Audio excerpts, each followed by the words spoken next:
ইতিহাসে এমন কিছু নাম আছে যেগুলো উচ্চারণ করলে মানুষের মনে ভয়, রাগ আর বিতর্ক সব একসঙ্গে জেগে ওঠে। সেই নামগুলোর মধ্যে অন্যতম হলো কালাপাহাড়। শত শত বছর ধরে বাংলা ও উড়িষ্যার মানুষের মুখে একটি গল্প ঘুরে বেড়াচ্ছে। বলা হয় তিনি ছিলেন এমন এক সেনাপতি যিনি অসংখ্য মন্দির ধ্বংস করেছিলেন। অনেক লোককথায় তাকে ধর্মীয় উগ্রতার প্রতীক হিসেবে দেখানো হয়েছে। কিন্তু ইতিহাসে কি সত্যি এত সহজ? একজন মানুষকে ঘিরে এত গল্প কেন? সব গল্প কি সত্যি, নাকি শতাব্দীর পর শতাব্দী ধরে বাস্তব ঘটনা, লোককথা আর রাজনৈতিক স্মৃতি একসঙ্গে মিশে গেছে? আজ আমরা কোনো আবেগ দিয়ে নয়, ইতিহাসের বিভিন্ন সূত্র, সমসাময়িক বিবরণ এবং গবেষণার আলোকে জানার চেষ্টা করব। কালাপাহাড় আসলে কে ছিলেন? চলুন ফিরে যাই প্রায় 450 বছর আগে। তখন বাংলায় শাসন করছিল আফগান কররানী রাজবংশ। উত্তর ভারতে মোগল সম্রাট আকবর ধীরে ধীরে নিজের সাম্রাজ্য বিস্তার করেছেন, আর পূর্ব ভারতে চলছে ক্ষমতার লড়াই। এই অস্থির সময়ের ইতিহাসে প্রথম স্পষ্টভাবে উঠে আসে একটি নাম, কালাপাহাড়। কিন্তু আশ্চর্যের বিষয় হলো তার আসল পরিচয় নিয়ে ইতিহাসবিদদের মধ্যে একমত হওয়া যায় না। জনপ্রিয় কাহিনীতে বলা হয় তার আসল নাম ছিল রাজীব লোচন রায়। বলা হয় তিনি হিন্দু পরিবারে জন্মেছিলেন এবং পরে ইসলাম গ্রহণ করে আফগান সুলতান সুলেমান কররানীর সেনাবাহিনীতে যোগদান দেন। তবে এখানে একটি গুরুত্বপূর্ণ বিষয় মনে রাখা দরকার। এই গল্পের সব অংশ সমসাময়িক ঐতিহাসিক নথিতে একইভাবে পাওয়া যায় না। কিছু তথ্য পরে লেখা গ্রন্থ ও লোককথা থেকে এসেছে, তাই আধুনিক ইতিহাসবিদরা এসব দাবি যাচাই করে দেখার উপর জোর দেন। অর্থাৎ আমরা যা শুনে বড় হয়েছি তার সবটাই নিশ্চিত ইতিহাস নয়। তবে একটি বিষয় নিয়ে তুলনামূলকভাবে বেশি ঐকমত্য রয়েছে। কালাপাহাড় ছিলেন একজন দক্ষ সামরিক সেনাপতি। তিনি আফগান শাসকদের হয়ে একাধিক অভিযানে অংশগ্রহণ করেছিলেন। বিশেষ করে উড়িষ্যা অভিযানের সঙ্গে তার নাম বারবার উঠে আসে। আর এখান থেকেই শুরু হয় সেই বিতর্ক যা আজও শেষ হয়নি। তিনি কি যুদ্ধের অংশ হিসেবে কিছু মন্দির ক্ষতিগ্রস্ত করেছিলেন, নাকি পরে তার নামের সঙ্গে এমন বহু ঘটনার যোগ হয়েছে যেগুলোর নির্ভরযোগ্য প্রমাণ ইতিহাসে স্পষ্টভাবে পাওয়া যায় না? এই প্রশ্নের উত্তর খুঁজতে হলে আমাদের দেখতে হবে সেই সময়ের রাজনৈতিক বাস্তবতা। কারণ তখন যুদ্ধ মানে ছিল শুধু সেনাবাহিনীর সংঘর্ষ নয়, দুর্গ, নগর, ধর্মীয় স্থাপনা এবং রাজকীয় সম্পদ অনেক সময় আক্রমণের লক্ষ্য হতো।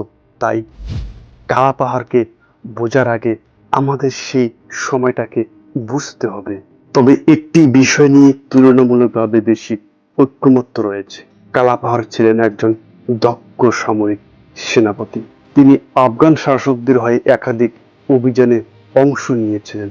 বিশেষ করে উড়িষ্যা অভিযানের সঙ্গে তার নাম বারবার উঠে আসে। আর এখান থেকেই শুরু হয় সেই বিতর্ক যা আজও শেষ হয়নি। তিনি কি যুদ্ধের অংশ হিসেবে কিছু মন্দির ক্ষতিগ্রস্ত করেছেন, নাকি পরে তার নামের সঙ্গে এমন বহু ঘটনার যোগ হয়েছে যেগুলোর নির্ভরযোগ্য প্রমাণ ইতিহাসে স্পষ্টভাবে পাওয়া যায় না? এই প্রশ্নের উত্তর খুঁজতে হলে আমাদের দেখতে হবে সেই সময়ের রাজনৈতিক বাস্তবতা। কারণ তখন যুদ্ধ মানে ছিল শুধু সেনাবাহিনীর সংঘর্ষ নয়, দুর্গনগর, ধর্মীয় স্থাপনা এবং রাজকীয় সম্পদ অনেক সময় আক্রমণ লক্ষ্য হতো। তাই কালাপাহাড়কে বোঝার আগে আমাদের সেই সময়টাকে বুঝতে হবে।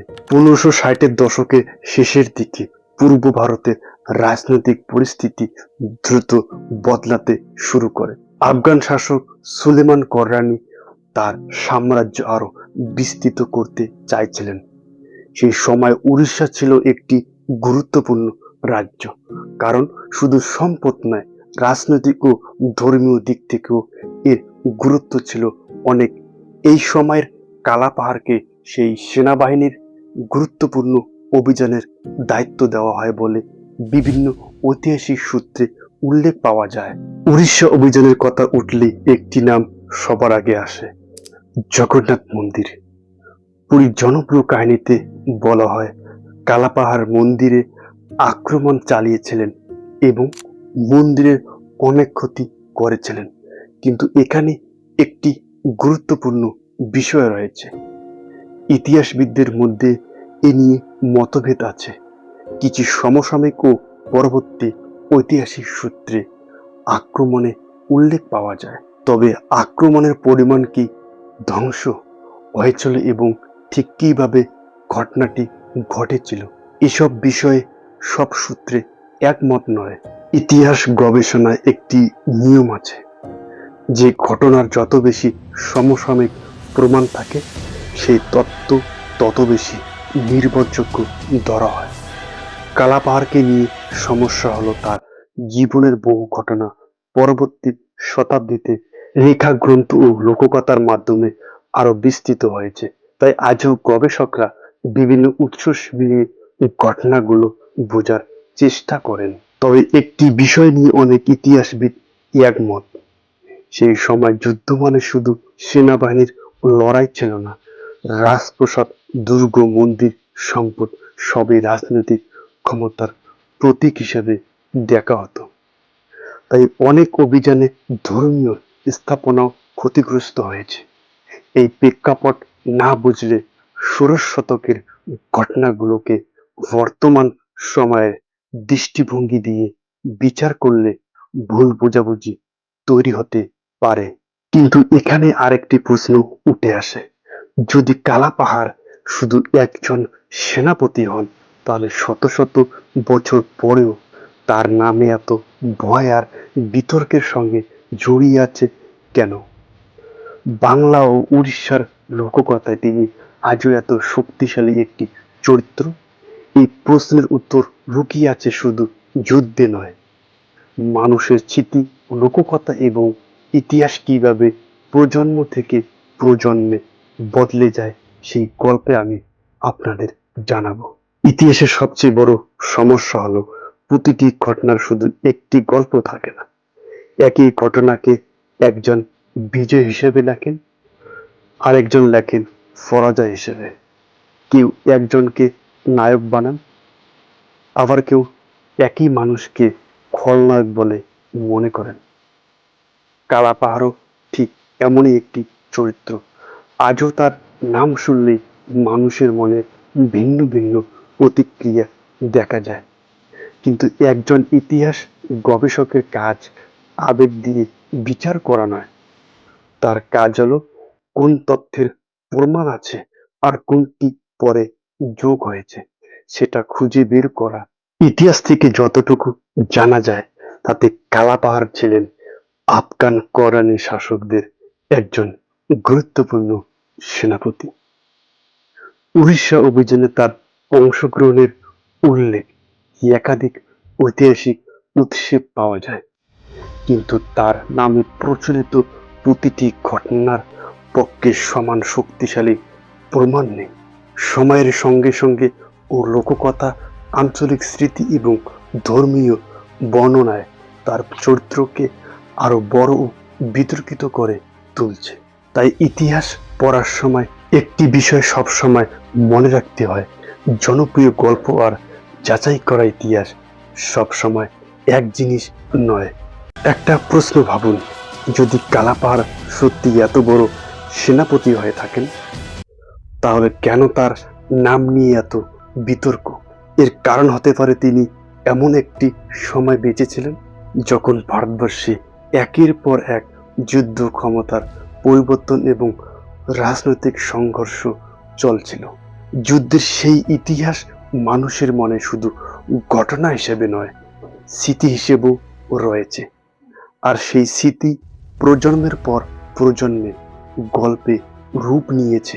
আজ আমরা হয়তো কালাপাহাড়কে নিয়ে একমত হতে পারবো না, কেউ তাকে ইতিহাসের ভয়ঙ্কর চরিত্র বলবেন, আবার কেউ বলবেন তার সম্পর্কে প্রচলিত অনেক গল্পের আরো গভীর ঐতিহাসিক বিশ্লেষণ দরকার। কিন্তু একটি বিষয় নিশ্চিত, ইতিহাসকে বুঝতে হলে শুধু একটি বই নয়, বিভিন্ন সূত্র পড়তে হয়।